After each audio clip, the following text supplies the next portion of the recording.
stones are literally millions of years old.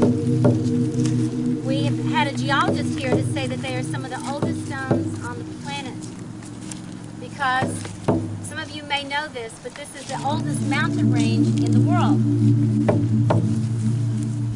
Some say, but it's not as high as the Himalayas or the Great Andes or other mountains. There's a reason for that.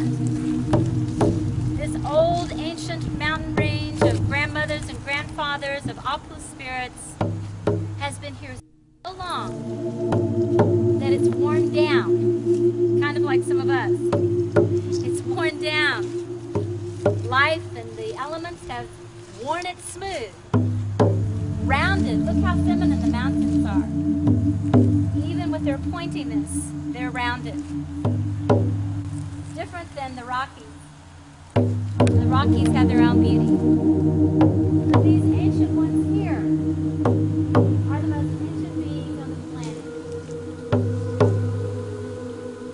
And these stones that have come from this mountain, that have been brought to this sacred place, this sacred manor, are the oldest, wisest beings on the planet, according to the native peoples that live here, and native peoples around the world who understand the power and healing from the ancient ones. So take advantage. That's what they're here for. That's why they came here, to be your teachers. Take advantage, to ask the smartest beings on the planet to help you in your life today. So we're just going to take a moment for you to do that. And close your eyes.